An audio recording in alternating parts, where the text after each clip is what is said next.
ഇന്ന് Valentine's day ആയതുകൊണ്ട് തന്നെ ഞാനിന്ന് കുര്യനെ കൂട്ടി ഫുഡ് കഴിക്കാൻ പോവാ. എനിക്ക് പെണ്ണില്ലാത്തതുകൊണ്ട് കുര്യനെ കൂട്ടി ഒന്ന് ഫുഡ് കഴിക്കാൻ പോണേ. അതും പറഞ്ഞ് ഞാനൊരു കുണ്ടനല്ലട്ടാ.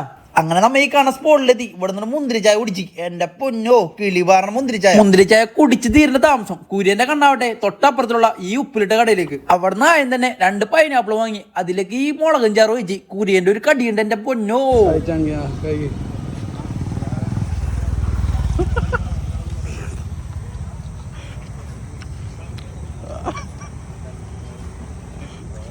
കുര്യന്റെ മുഖത്തെ എക്സ്പ്രഷൻ കണ്ടപ്പോ തന്നെ എനിക്ക് മനസ്സിലായി ഈ സാധനം തീയായിട്ടൊന്നും. ഞാനും കഴിച്ചൊരു പീസ്. എന്റെ അളിയാ വായലേ കപ്പലൊഴുകും. എന്ത് കപ്പലേ. പൈനാപ്പിൾ ഉണ്ടായപ്പോ തന്നെ നമ്മ അടുത്തായിട്ട് എടുത്ത് ഉപ്പിലിട്ട ചോളം അതും കഴിച്ചു കഴിഞ്ഞപ്പോ തന്നെ 2 ചെമ്മീപ്പുളി 2 കഷ്ണം മാങ്ങ എടുത്ത് കഴിക്കേണ്ടങ്ങ.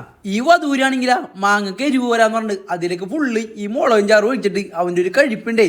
അപ്പൊ നാളെ രാവിലെ കുര്യന്റെ വീട്ടിൽ വെടിയും പോകുകയെന്ന് അറിയിച്ചുകൊണ്ട് നമ്മ അടുത്ത സ്പോട്ടിലേക്ക് പോവേണ്ട. നമ്മ വന്നേക്കണം ഈ കാണ ടീ കഫേയിലേക്ക്. ഇവിടെ എന്ത് കഴിക്കാനായിട്ട് പാനിപ്പൂരി ഷവർമ്മ ഒരു വെറൈറ്റി ആയിട്ടും അല്ലേ. ഞാൻ ഫസ്റ്റ് ടൈമാണ് ഈ പാനിപ്പൂരി ഷവർമ്മ കഴിക്കാൻ പോണേ. നിങ്ങൾ ആരെങ്കിലും ട്രൈ ചെയ്തിട്ടുണ്ടെങ്കിൽ ജസ്റ്റ് ഒന്ന് കമന്റ് ചെയ്തേക്കട്ടാ.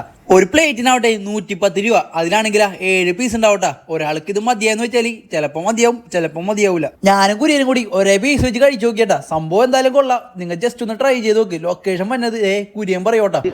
HMT റോഡിലെ സോറി കളമശ്ശേരി സീപോർട്ട് എയർപോർട്ട് റോഡിലെ ടീ കഫേ. ഓക്കെ വരിക കഴിക്കുക പോവുക.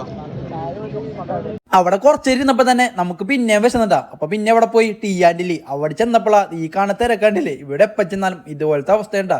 അങ്ങനെ കുറെ നേരത്തെ കാത്തിരിപ്പിനുള്ളിൽ നമ്മളായിട്ട് എത്തി. എന്ത് ഷവായേ പിന്നെ ഇവിടെ എന്ത് കിട്ടാനുണ്ട് പൂവായി കിട്ടൂലല്ലോ. അതൊക്കെ പോട്ടെ നമുക്ക് നമ്മുടെ ഡ്യൂട്ടിയിലേക്ക് പോവാ. ഈ കാണാ ആവി വറക്കണ ചിക്കനിൽ നിന്ന് ആ തൊലിയോടുകൂടിയുള്ള പീസ് എടുത്ത് ആ കാണ ഗ്രേവിയിൽ മുക്കി ഇവരെ മാങ്ങ സലാഡും കൂട്ടി പിടിച്ചു കഴിഞ്ഞാൽ കണ്ടില്ലേ ഇവിടെ സ്വർഗമാ സ്വർഗം. അങ്ങനെ ഫുഡും കഴിച്ച് കഴിഞ്ഞ് അവിടുത്തെ ബില്ലും കൊടുത്ത് ഈ കാണ ജീരം വിട്ടാൻ കഴിച്ച് നമ്മ നേരെ തിരിച്ച് വീട്ടിലേക്ക് വേണ്ട. ഞാനാണെങ്കിലാ പോണോട് ഒരു കാലം ചിന്തിച്ചിട്ടാ. അതായത് ഈ അൽഫാമിനും ഈ മന്തിക്കും ഈ ഷവായിക്കും വേണ്ടി ഒരു ദിവസം എത്ര കോഴികളാണല്ലേ നമുക്ക് വേണ്ടി പ്രാണം പിടിയാണ്.